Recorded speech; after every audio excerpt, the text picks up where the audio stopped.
Muy buenas tardes. Sean todos bienvenidos a esta segunda etapa del encuentro de experiencias del conocimiento en manejo de recursos naturales. A nombre del doctor Alejandro García Flores, director del Centro de Investigaciones Biológicas, les damos la más cordial bienvenida a esta nuestra conferencia inaugural de esta segunda etapa, que es muy corta porque solo está constituida por 4 fechas. En esta ocasión nos honra con una conferencia el doctor Efraín Escudero Leiva de la Universidad de Costa Rica. Y para continuar ya con el programa académico, voy a ceder la palabra a la maestra en ciencias Denise Castro Bustos, quien nos va a leer la semblanza del doctor Efraín y quien va a moderar esta conferencia. Adelante, maestra Denise. Gracias, doctora. Buenas tardes a todos. Bienvenidos. Voy a presentar al doctor Efraín. El doctor Efraín Escudero Leiva es un investigador postdoctoral en el Centro de Investigación en Productos Naturales CIPRONA de la Universidad de Costa Rica. Obtuvo su doctorado en ciencias en la Universidad de Costa Rica, trabajando con los endófitos de rubiáceas como posibles biocontroladores de patógenos fúngicos en café. Él se ha especializado en taxonomía, filogenética, metagenómica, metabolómica y ecología. Cuenta con 19 publicaciones, incluyendo una colaboración para un proyecto de libro, participado en conferencias internacionales con alrededor de 12 presentaciones orales y pósters. Es un gran placer tener aquí al doctor para llevar a cabo su conferencia que se titula Hongos endófitos de rubiácea silvestre de bosques naturales de Costa Rica y su potencial como controladores biológicos del ojo de gallo, Mycena citricolor en el café, Coffea arábica. Bienvenido, doctor, y adelante. Antes les comento, la sesión dura 45 minutos de charla y después 15 minutos de preguntas. Si tienen alguna duda pueden ir escribiéndolo en el chat, ya sea del Google Meet o también vía Facebook o YouTube. Adelante, doctor. Bienvenido. Ok, gracias, Denise. Muchas gracias por la invitación a todos. A continuación voy a apagar la cámara para compartir la presentación.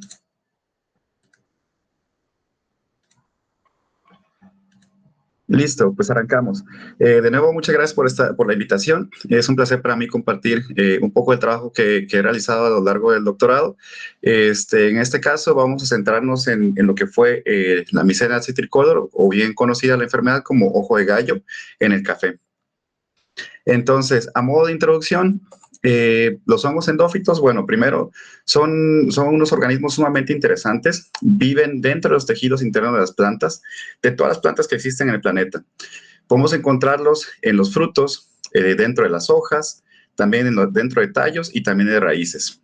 Estos hongos, cuando uno los observa al microscopio, con algunas tinciones, podemos observar cómo pueden estar creciendo a través y a lo largo de todas las células de la planta, promoviendo diferentes funciones, como pueden ser defensa contra algunos herbívoros o promoción del crecimiento. Es importante decir que muchas de estas funciones se realizan gracias a los metabolitos secundarios, y hay un grupo muy importante de metabolitos que son los CBOs o compuestos volátiles orgánicos, de los cuales algunos se han demostrado que tienen efectos positivos en la promoción de crecimiento. También ayudan a inhibir o retardar la germinación de algunas semillas de plantas y algunos otros efectos que son de interés en el biocontrol, como la micofumigación, entre otros. Ahora bien, en la naturaleza, los CBOs están expresándose tanto por las plantas como por los microorganismos que circundan en el ambiente y modulan las diferentes funciones ecológicas, como por ejemplo algunas señales de las flores pueden atraer polinizadores. A su vez, los hongos que están en el suelo pueden estar atrayendo algunos otros microorganismos benéficos o repeliendo algunos que no son tan buenos para el hospedero, en el caso de los endófitos. Ahora bien, la industria del café pues es una industria de relevancia global. Tenemos en Costa Rica, es como el grano de oro, ¿no?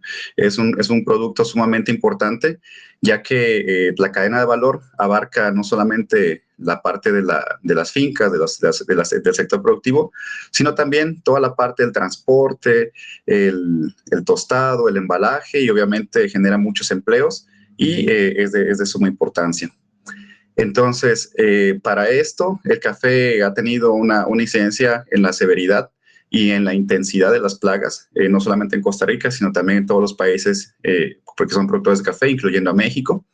Y estas plagas son promovidas principalmente por los efectos del cambio climático, es decir, mayores temperaturas más altas provocan tormentas más prolongadas, más severas, lo cual obviamente es propicio para mayor incidencia de patógenos.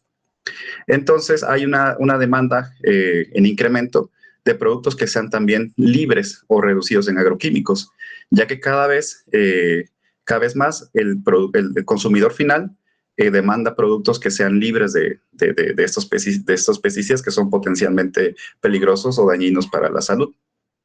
Entonces, este es un nicho interesante para buscar nuevas herramientas como los controladores biológicos que puedan ayudar a mitigar al menos los efectos de los patógenos y de paso producir algunos otros efectos positivos en el cultivo del café.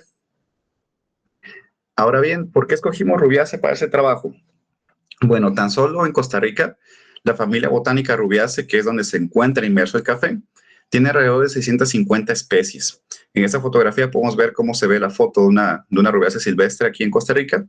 Es muy parecida, es semejante, digamos, a la flor del café.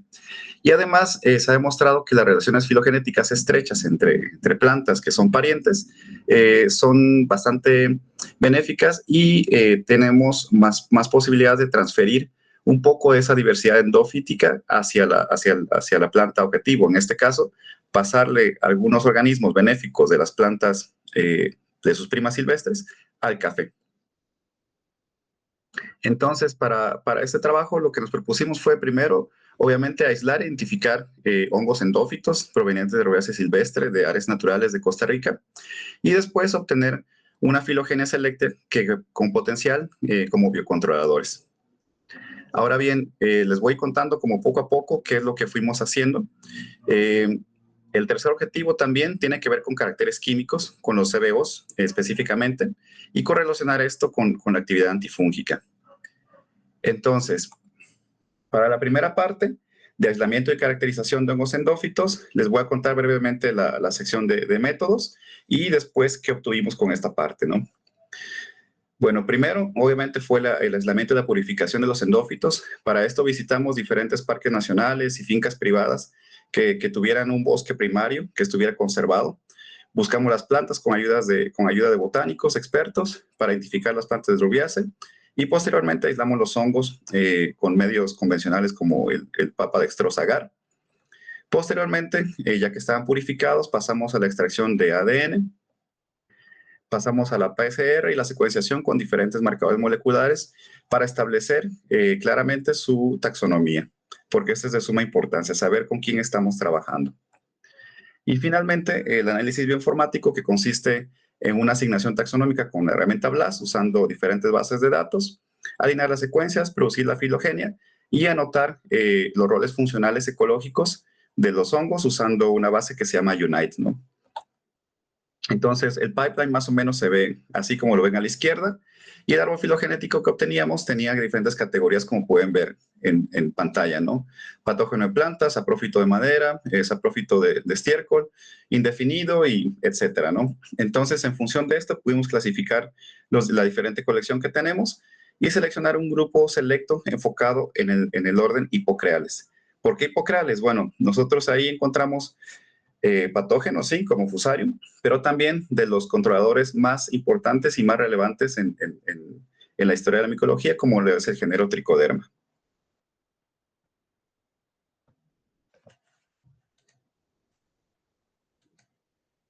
¿Qué obtuvimos de aquí? Bueno, encontramos en total 49 especies diferentes de Rubiace. De ellas sacamos alrededor de 1,800 aislamientos, que corresponden a aproximadamente 600 especies de hongos. De estos fueron 35 hipocreales divididos en 6 géneros, como pueden ver aquí, incluido el género Tricoderma. Aquí hay una fotografía donde les muestro algunos de los organismos con los cuales seguimos trabajando en las siguientes etapas del proyecto. Tricoderma rifai, Sarocladium y un Purpurocilium con afinidad lilacinum. Ahora bien, ya que teníamos la colección de hongos, ahora sí, planteamos la actividad antagonista contra el patógeno de café Mycena citricolor. Lo pueden ver en pantalla cómo se ve cuando crece sobre la superficie de las hojas de café. Es un patógeno diminuto. La altura del pseudopilio serán quizás apenas unos 3 a 5 milímetros de alto, pero es una enfermedad bastante severa y bastante propensa a ocurrir, especialmente o particularmente durante las épocas de lluvia. Y aquí en Costa Rica, con los efectos del cambio de la niña, tenemos temporadas de lluvia mucho más severas y más prolongadas que antes, y se ha demostrado que este patógeno es capaz de producir importantes pérdidas económicas para el sector cafetalero. Aparte de esto, este patógeno es bastante benévolo para trabajar en laboratorio, permite ser cultivado en laboratorio, incluso los pseudopilios pueden crecer en la placa en condiciones de laboratorio muy normales con medio PDA, y permite hacer pruebas como preliminares antes de saltar a la parte de los ensayos en planta. Así se ve cuando crece en placa. Entonces se pueden ver los pequeños primorios, los pequeños pseudopilios sobre la placa después de un par de semanas. Y estas son algunas fotografías de cómo se ve en campo. La planta, por ejemplo, pueden ver que parece le llamamos nosotros como un escopetazo. Tiene diferentes perforaciones de las hojas y esto provoca que la planta aborte las hojas. Entonces, al abortar las hojas, pues obviamente si hay frutos ya no hay fotosíntesis. Sin fotosíntesis no va a haber café. También tiene la capacidad de afectar algunos frutos de café. Y la medio de propagación es que cuando llueve, las diferentes partes apicales del pseudopilio se desprenden y van cayendo en diferentes hojas, en hojas nuevas, promoviendo la propagación de la enfermedad. Ahora bien, para esta parte del antagonismo, primero, como les comenté, hicimos una preselección de los endófitos. Nos basamos mucho en esta base de datos que se llama UNITE, en la cual tiene algunas funciones ecológicas asignadas para las especies conocidas. Posteriormente hicimos algunas pruebas de antagonismo in vitro, es decir, en placas Petri. Usamos los hipocrales de la colección y también los comparamos con algunos fungicidas que son de uso común en el sector cafetalero. Posteriormente, ahora sí, hicimos las pruebas de antagonismo en planta. Esta es la selección de los endófitos. Tenemos aquí, por ejemplo, el género Nectria, tenemos Purpurocilium y tenemos algunas otras cosas que no eran hipocreales, pero que porque había alguna información en la literatura de que podía ser interesante, las agarramos. Por ejemplo, Daldinia, Silaria o Sarocladium. Aquí están las tricodermas que nosotros seleccionamos. Es importante decir que una característica importante para elegir un buen biocontrolador, y que verán más adelante, es que produzca una cantidad de esporas adecuada, porque, bueno, eventualmente se quería llevar este producto a la masificación en colaboración con una cooperativa de café, Copetarazú. Entonces, una característica muy, muy importante es que sea una buena productora de conidios, ¿no? De estructuras reproductivas para su masificación. Ahora bien, la prueba de antagonismo in vitro consistía así. En amarillo podemos ver cómo colocábamos la Mycena citricolor, un disco de agar. Medíamos cuánto crecía a lo largo de 5 o 7 días y después comparábamos cómo crecía cuando nosotros la colocábamos enfrente de un endófito. Entonces sacábamos los radios de crecimiento y seleccionábamos los endófitos con mayor inhibición del mismo, ¿no? ¿Qué obtuvimos de esta parte? Bueno, de acá pueden ver en el panel último, donde dice MS Tricolor, cómo crece Mycena solita y cómo su rango de crecimiento puede disminuir cuando se ve contra fungicidas y contra las tricodermas. Quizás esta imagen se ve mejor de esta forma, donde observamos los porcentajes de inhibición, ¿no?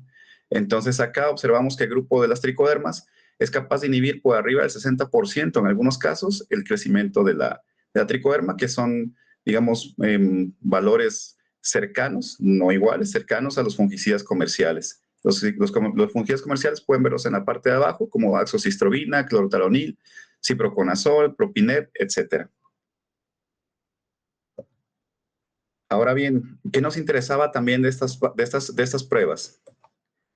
Observar el tipo de antagonismo que tenían los hongos, que podía ser de tipo antibiosis, es decir, esto ocurre cuando los hongos no se tocan. Por ejemplo, en la imagen B y la C, donde están las flechas rojas, pueden ver que hay un espacio entre el endófito que está a mano derecha y la micena que está a mano izquierda. Hay una zona de interacción ahí, pero el patógeno jamás llega a tocar el endófito. Y también nos interesaba ver esto, ¿no? El micoparasitismo, que es un antagonismo de tipo directo. Aquí sí, el endófito es capaz de llegar hasta el patógeno y cuando uno lo ve a nivel de microscopía, ve esto, ve el enrollamiento hifal, ¿no? Entonces, en este caso son las hifas de la tricoderma. Observen cómo se enrolla y estrangula las hifas del patógeno, y esto es un efecto deseado en el biocontrol. Ahora bien, ya con los organismos que eran bastante efectivos para el control in vitro, decidimos pasar a las pruebas de antagonismo en planta. Primero, obviamente necesitábamos plántulas, ¿no? Decidimos optar por la producción de plántulas por embriogénesis. De esta forma, al extraer cuidadosamente el embrión de la semilla, podíamos nosotros tener plántulas lo más libres posibles de cualquier otro microorganismo endófito, y entonces evaluar certeramente que los efectos que íbamos a ver provenían de nuestros endófitos y no de alguna otra cosa que la planta ya tuviera. Ya que las plantas maduraron y crecieron un poco, montamos un modelo de cámaras, son cajitas cerradas, ¿no? Donde había un sustrato previamente esterilizado. Teníamos alrededor de 20 plantas por cajita. Y ahora sí, con las tricodermas que producían bastantes conidios, montamos una solución conidial y añadimos alrededor de 10 mililitros a cada planta, ¿no? Y finalmente, la etapa del antagonismo en planta concluye cuando estas plantas maduran un poco más, evaluamos si hubo algún efecto en el crecimiento con las tricodermas y las pasamos a aclimatación en el invernadero. Aquí ya usábamos contenedores más grandes. Este invernadero está en la zona de Los Santos, que es una zona donde es muy fácil encontrar el patógeno, entonces no hay que trasladarse mucho. Uno va al patio trasero, ahí está el café, está infectado con micena. Se traen las hojas con la micena, con las estructuras, y se puede montar el experimento en la planta. Así se ven nuestras plantas cuando estaban en el experimento ya montadas. Ahora van a ver un poco más a detalle qué son esas pequeñas cosas rojas que ven sobre las hojas. La parte de invernadero fue la parte crucial del experimento. Aquí pueden ver que tenemos unos anillos de plasticina. Entonces, en esos anillos de plasticina podemos nosotros colocar cuidadosamente los pseudopilios, que son las estructuras que les conté, que son responsables de la propagación de la enfermedad del ojo de gallo. Entonces colocábamos de 2 a 3 pseudopilios, asperjábamos un poco de agua para mantener la humedad, cerrábamos la caja y nos asegurábamos de que la humedad se mantuviera más o menos a 90%. Entonces son 3 hojas por planta y, como pueden ver, teníamos 10 plantas por caja. Aquí pueden ver un poco más del detalle cómo están colocados los pseudopilios de la micena sobre la superficie de la hoja. No hay ninguna lesión previa hecha para garantizar que la simulación completa de un pseudopilio que cae sobre una hoja intacta. ¿Qué obtuvimos de aquí? Bueno, como pueden ver, este experimento se llevó a cabo solamente con estas 2 tricodermas, que son las que mejor producción de conidios tuvieron. Y como pueden ver acá, en lo que es en términos de incidencia, la tricoderma rifaí reporta 66% de incidencia. Sin embargo, la defoliación se alcanza a un menor porcentaje con la otra tricoderma, la tricoderma crassum. Y lo importante acá es que la mortalidad es nula para ambas plantas tratadas con ambas especies de tricoderma, en comparación con aquellas plantas que no recibieron ninguna inoculación de endófito previa. Pueden ver también que la incidencia de ojo de gallo es alrededor del 90% para los controles, y el porcentaje de hojas infectadas en 45%, y hay una defoliación alrededor del 50% para cada una de estas plantas control. Ahora bien, uno de los aspectos importantes para el biocontrol que es importante considerar es que, bueno, pensábamos nosotros llevar a cabo una aplicación a futuro de hongos endófitos en campos de café, donde se han aplicado constantemente fungicidas.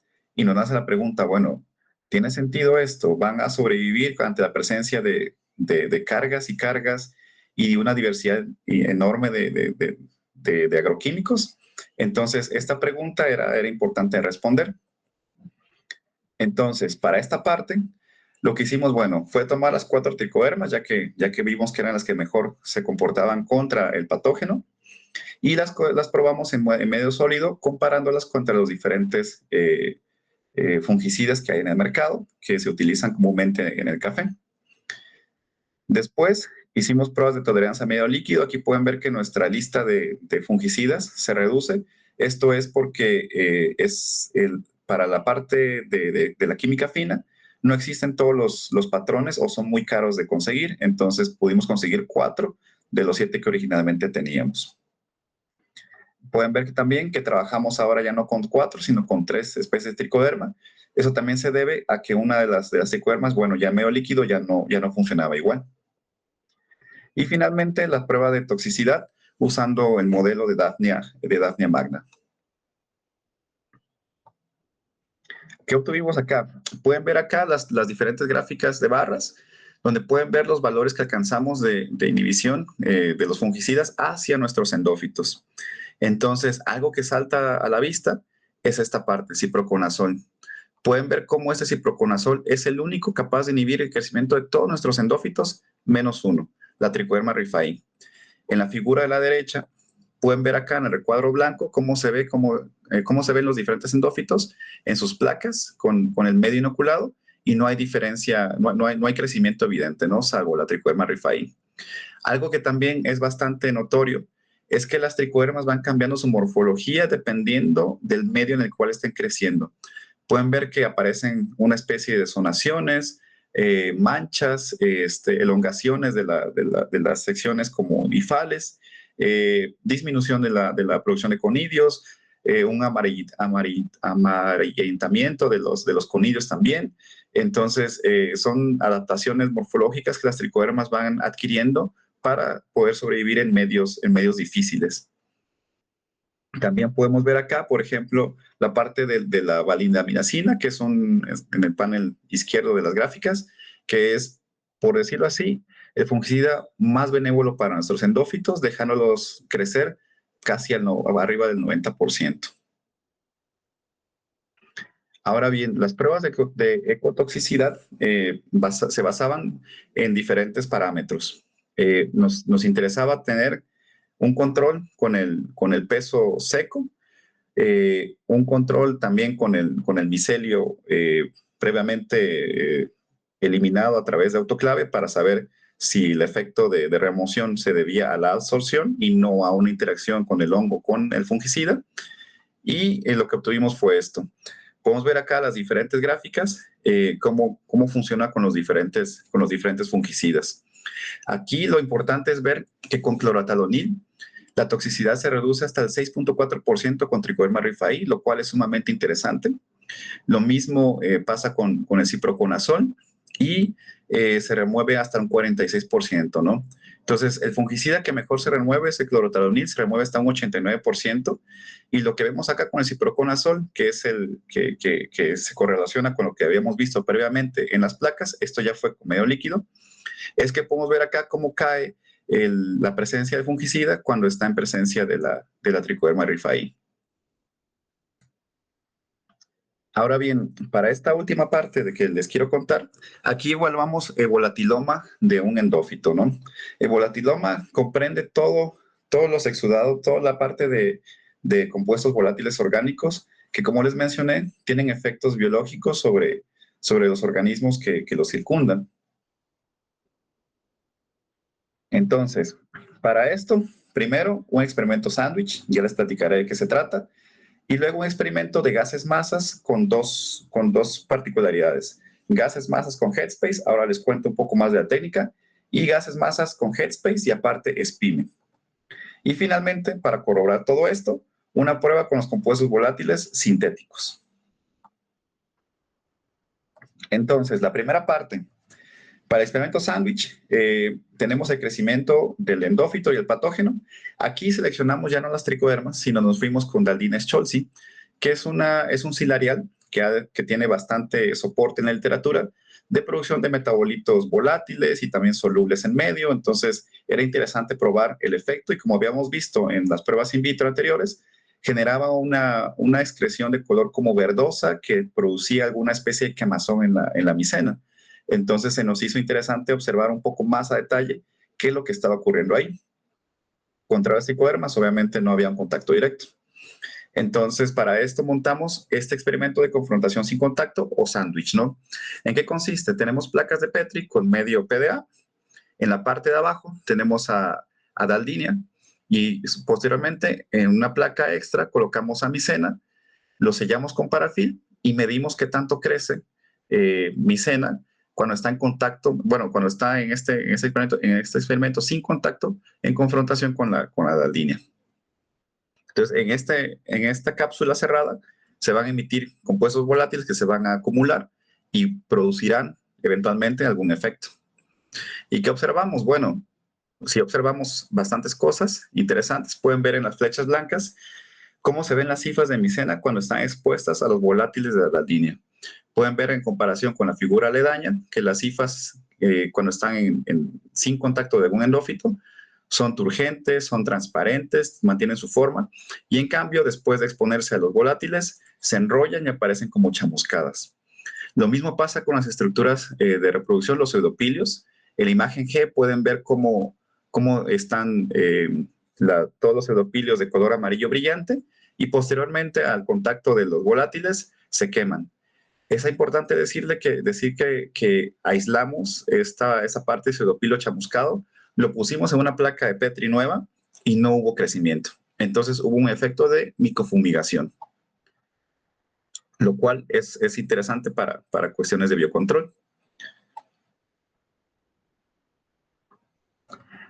Para poder evaluar o conocer más a detalle lo que estaba ocurriendo a nivel químico, teníamos que cambiar la técnica y probar un cultivo dual, ¿no?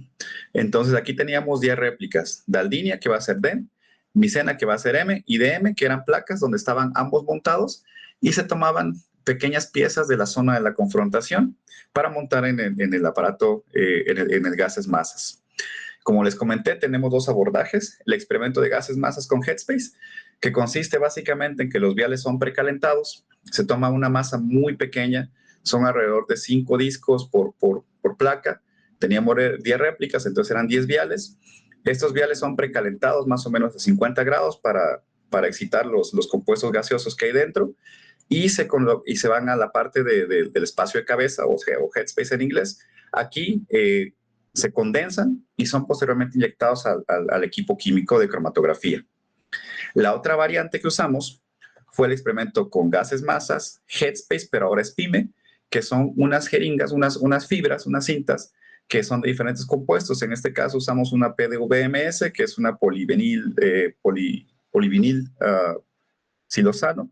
Entonces, esta tiene la capacidad de capturar, de ser más sensible que el Headspace. Entonces, uno puede ver una variedad más amplia de todo lo que puede estar ocurriendo en este enfrentamiento.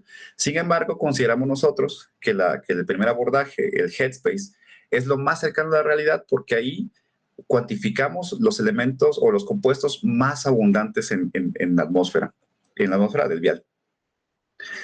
Posteriormente, tenemos el tratamiento de datos que ya es en computadora, diferentes programas para poder deconvolucionar los diferentes picos, softwares de anotaciones químicas y finalmente la parte estadística para evaluar algún posible efecto de los volátiles sobre la micena.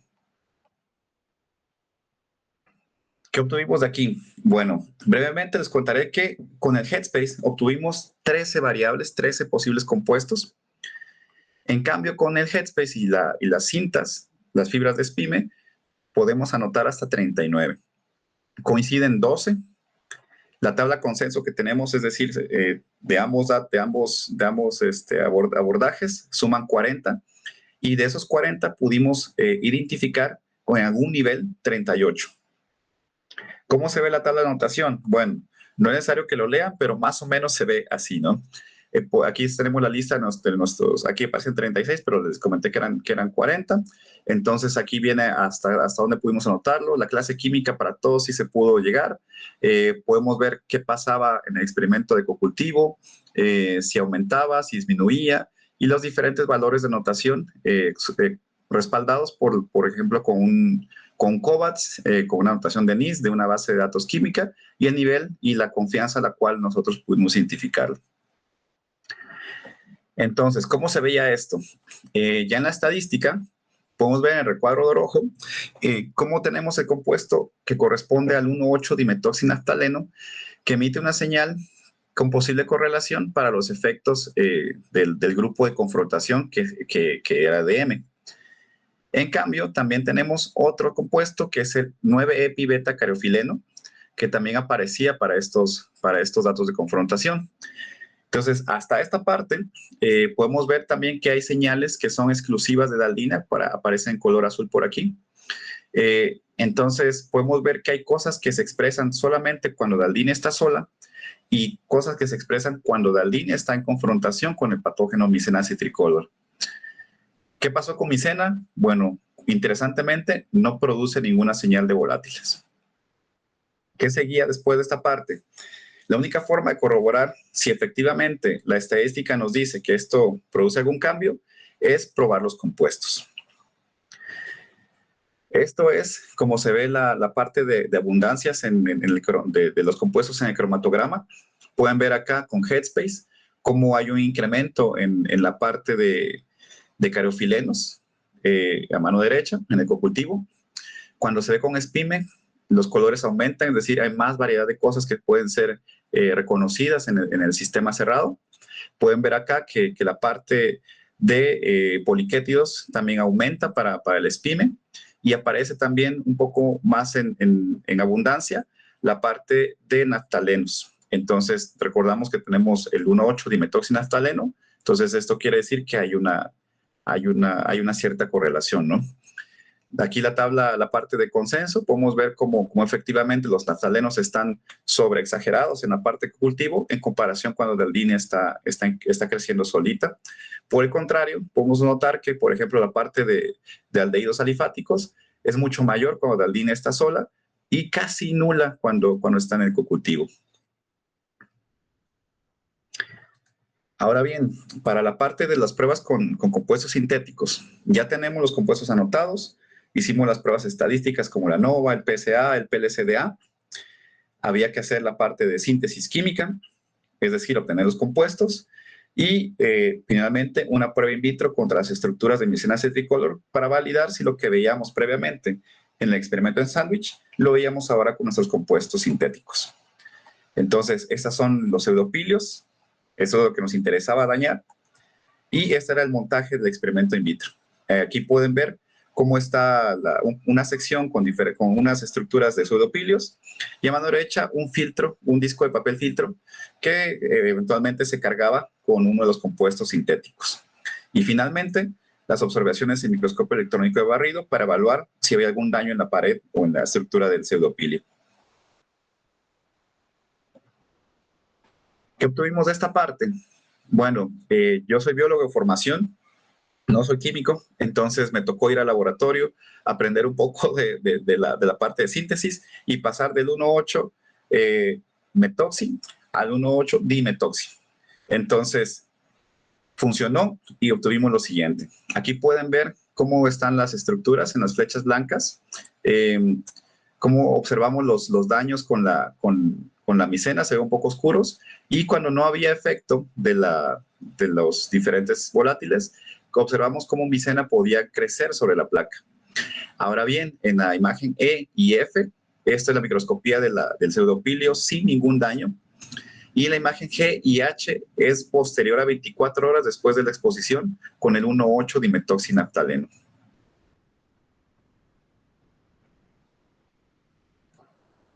Otra cosa que probamos fue el beta-cariofileno. Como pueden ver, tampoco produjo ningún daño. El único que produjo el daño fue el 1,8.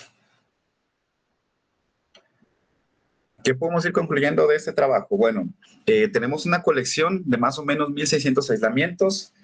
correspondientes a 400 especies, 36 de ellos hipocrales. Hicimos una selección de pruebas de antagonismo en laboratorio y plantas de café, que fueron exitosas. Tricoderma fue el género con las mejores especies candidatas. Y nosotros sugerimos hacer un estudio previo de los fungicidas sobre los hongos o sobre las bacterias o sobre los posibles biocontroladores que deseen llevarse a campo para evaluar si eran viables como biocontrol. Y bueno, Tricoderma rifaí es la especie con los mejores resultados en la degradación de fungicidas. También es el género que muestra antagonismo directo. Y Dallinia Scholzi, como acabamos de ver, producen antibiosis, que son efectos sin contacto. Finalmente, Dallinia Scholzi produce efectos en los daños en las estructuras reproductivas de micena. Y de los compuestos, obviamente, como les conté, el 1,8-dimetoxinaftaleno fue el que produjo los mismos efectos de daño que la prueba que hicimos en sándwich. Y bueno, todo esto que les conté, pueden encontrarlo ya publicado, está en línea, está de libre acceso. Son algunas publicaciones que tenemos como parte del grupo en el Ciprona.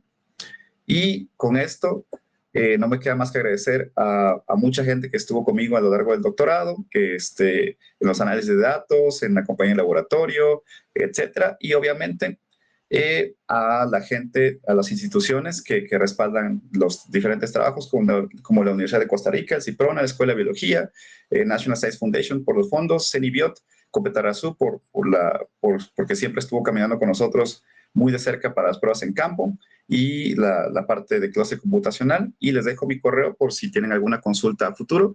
Con mucho gusto les puedo responder.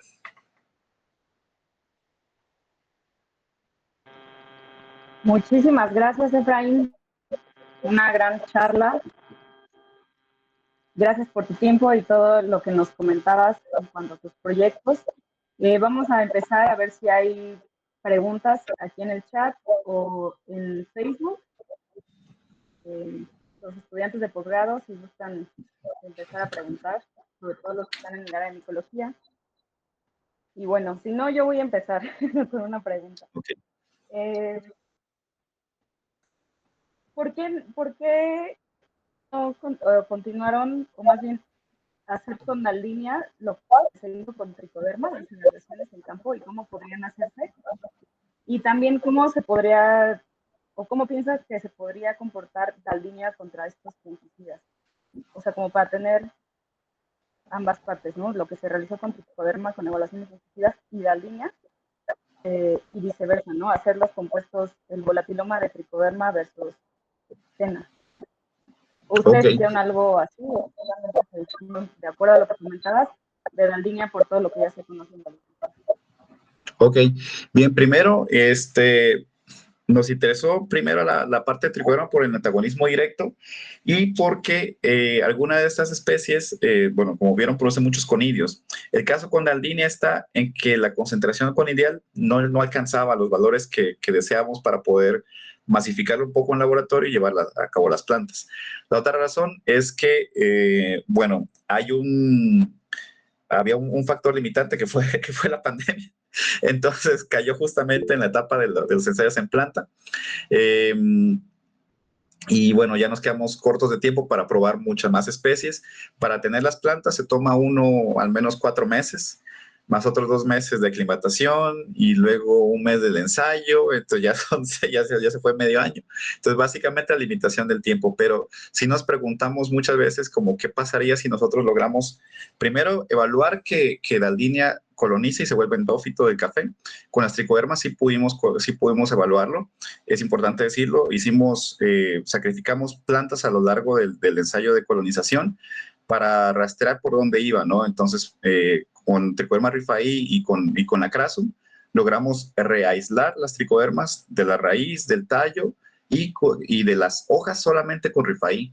De la Crasum no llegó a las hojas, se queda nada más a nivel de tallo y raíces, lo cual también es interesante.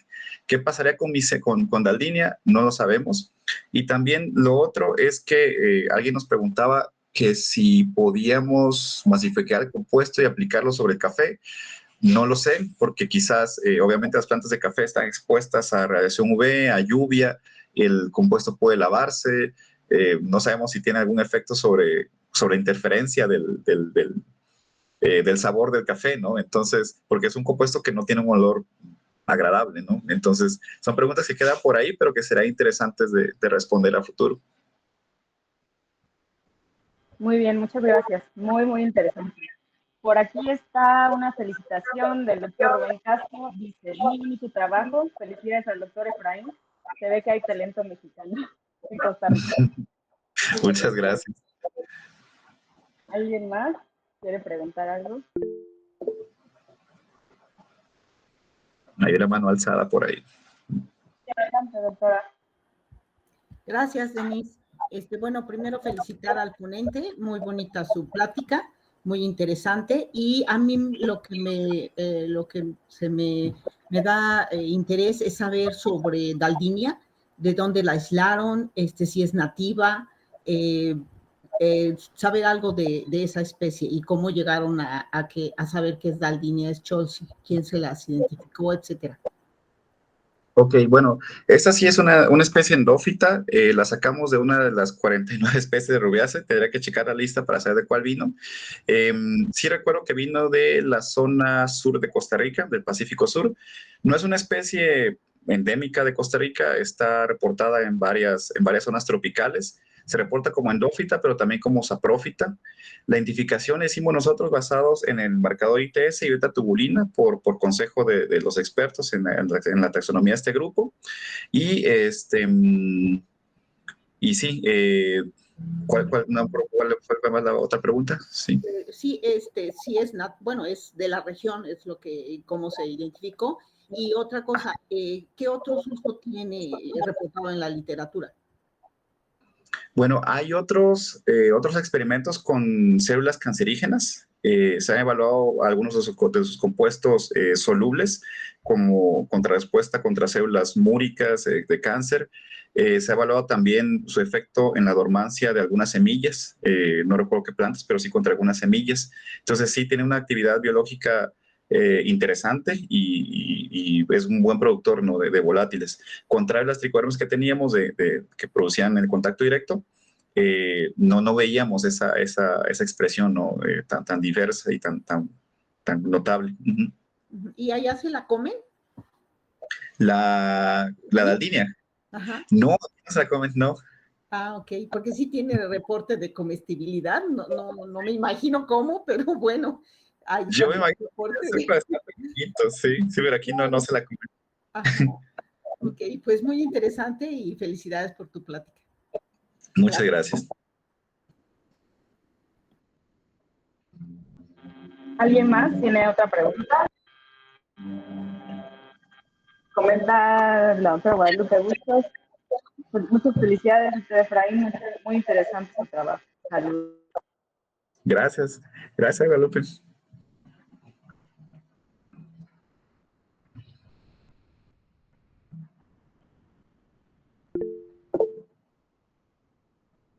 Ahí está otra manita. Ahí está. Sí, adelante, Iván. Gracias. Buenas tardes. ¿Cómo plantean, o bueno, cómo se plantea llevar el producto? Bueno, en caso de que se haga un producto del tricoderma, ¿cómo se plantea llevar a las siembras o a los lugares de café, a los cafetales, pues, con el fin de combatir a esta enfermedad que tienen? Ok, esta parte se hizo de la mano con Copetarazú, que es la cooperativa de café más grande de Costa Rica. Ellos tienen más o menos 5,000 asociados. Entonces es un modelo interesante. Brevemente les platico que es como que todos ponen un poquito de dinero para alcanzar como el bien común. Tienen ya un laboratorio de propagación y masificación.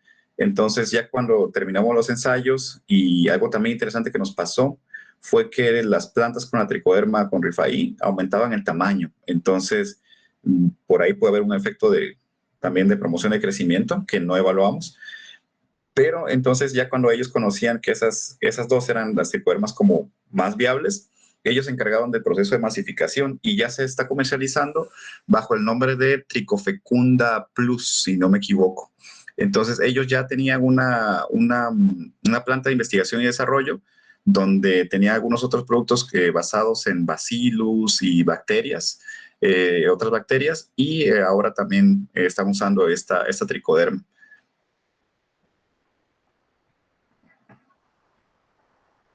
Ok, muchas gracias. Y ahora otra pregunta. Ay,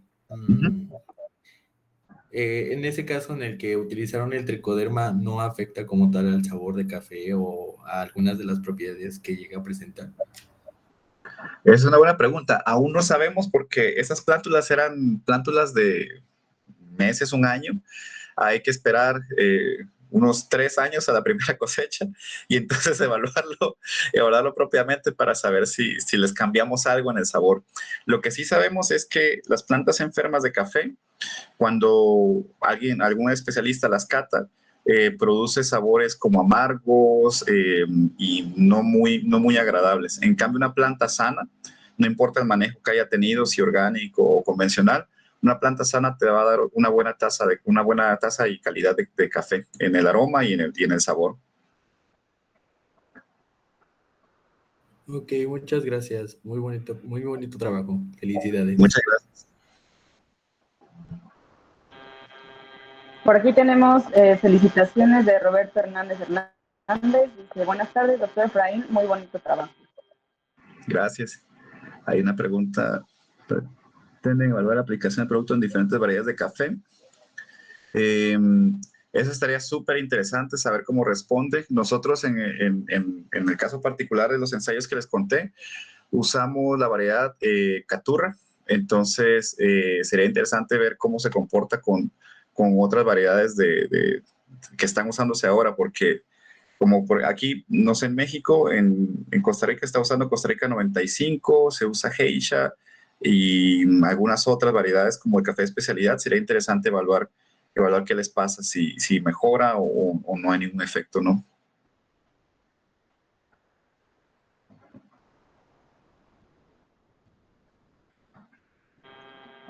Muchas gracias. Yo tengo una pregunta. ¿Qué otros patógenos, además de micena, están o le pegan así de fuerte al café? ¿O es el que Bueno, más daña a los? no, de los que más dañan ahorita es la roya, obviamente, pero también está habiendo una incidencia elevada de Coletotricum. Hay varias especies, es un complejo muy grande. Me parece que en México hay un trabajo muy bonito de identificación de coletos, identificando, no recuerdo números, si 11 o 16 especies diferentes. Eh, la desventaja está, al menos con la roya, es que la roya no es cultivable en laboratorio. Entonces, eso hace muy difícil evaluar primero en condiciones in vitro y controladas antes de llevarlo a campo, ¿no? Hay otros grupos de investigación aquí que se han enfocado más en roya, usando otros microorganismos, bacterias. Han tenido algunos resultados buenos, pero sí sería interesante evaluar los endófitos ya inoculados en las plantas, qué es lo que ocurre a futuro, ¿no? Con su incidencia con la roya, que es de las enfermedades que más afectan. Micena es una enfermedad de temporada, de lluvia, pero que obviamente debilita a la planta en las etapas posteriores o en los meses venideros después de la lluvia, porque ya que la planta está débil, entonces es propicio para que aparezcan otros patógenos como el coleto o el fusarium y eventualmente pues, la planta muere. Ok, y por ejemplo, con Emilia bastatis, es la roya, ¿verdad? Para la Emilia. No se podría hacer o sea, no es cultivable, pero hacer un trabajo bueno, ya sé que no te corresponde, pero estoy aquí por decirte. Usar las uredosporas tal cual se aísla, no aisladas de campo, sino más bien hacer soluciones o hacer punteos y de ahí hacer pruebas de antagonismo. Lo que ustedes ya tienen. Es una opción, pero lo que más interesante sería es en la planta, ya que la condición de la filósfera, digamos, del área de donde está la hoja, tiene condiciones muy específicas, ¿no? Tanto de radiación como de humedad, que son exclusivas de cada caso, ¿no? Entonces hay diferentes estudios aquí, hay un centro de investigación que es el CATI, que se ha dedicado como a evaluar un poquito más de cerca la roya y los efectos, por ejemplo, qué efectos tiene la sombra de acompañamiento de cafetal, ¿no? Porque se recomienda sembrar sombra de servicio, le llaman ellos. Sí, parece que no hay ningún efecto de la sombra, que más bien tiene que ver con la parte de una mayor exposición al sol, porque la planta se estresa. Entonces, esos experimentos yo creo que tendrían que ser directamente en el campo. La parte in vitro me gustaría ver qué pasa si, digamos, con pruebas básicas, ¿no? De crecimiento, de crecimiento radial, como lo vimos con la micena. Ok, muchas gracias. Aquí comenta Roberto, también sería interesante evaluarla en variedades silvestres, ya que están cambiando el café tradicional con variedades nuevas, afectando el cambio de nivel. Gracias. Sí, eso también estaría súper interesante. No sé si ahí en México también estaría interesante probarlo con diferentes variedades. Acá hay colecciones de café silvestre privadas y de investigación. Son jardines de café realmente. Estará bonito hablarles y ver si nos dejan hacer unos experimentos.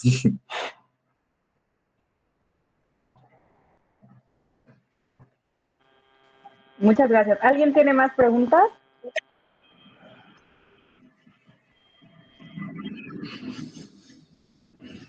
Bueno, yo tengo otra pregunta. ¿Los fungicidas que evaluaron ustedes son para micena o para los demás hongos que son patógenos para el café o para alguno? Son de amplio espectro, pero las dosis que manejamos son las que los productores usualmente ocupan cuando es la temporada o previo a la temporada de ojo de gallo. Entonces son dosis completas. Algo importante decir es que usamos dosis completas, no hicimos diluciones, porque primero probamos con dosis completas y al ver que crecían, entonces dijimos, bueno, con dosis completa aguantan, entonces ya no hay necesidad de disminuir la carga. Sí.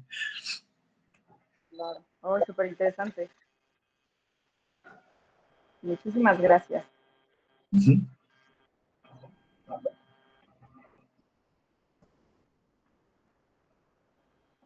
¿Alguien más tiene preguntas?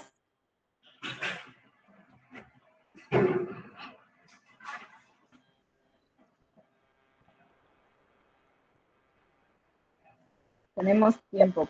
Si no hay preguntas, bueno, en Facebook no sé si hay preguntas. No, maestra, no hubo nada conectado hoy. Bueno, hubo 3 personas nada más en Facebook. Entonces no tuvimos interacciones por ese lado. Y falló la conexión por YouTube, entonces nada más tenemos esto. Que son 34 asistentes. Ok. Bueno, pues entonces, si ya no hay más preguntas, les agradecemos a todos. Les agradecemos al doctor Efraín por la charla tan interesante y todo el trabajo que ha realizado en cuanto al biocontrol. Y bueno, les invito también a la siguiente charla, que es el martes 24. Se va a llevar a cabo en el auditorio A73. Va a ser la ponencia por la maestra en manejo de recursos naturales, Beatriz Alejandra Albán Caira, que lleva por título Avances en el estudio de la proporción de sexos de la tortuga laúd, Dermophilis coriacea, y su impacto en la sobrevivencia de una especie en peligro crítico de extinción. Modera el doctor Rubén Castro Franco y se va a llevar a cabo a las 9 de la noche en el CID del auditorio, en el auditorio del CID nuevo, perdón. Muchas gracias por conectarse y muchas gracias, Efraín, por tan. Muchas gracias por la invitación. Que estén muy bien y ya dejen su contacto por si alguien quiere más información de lo que ellos están realizando en Costa Rica. Hasta luego, que estén muy bien.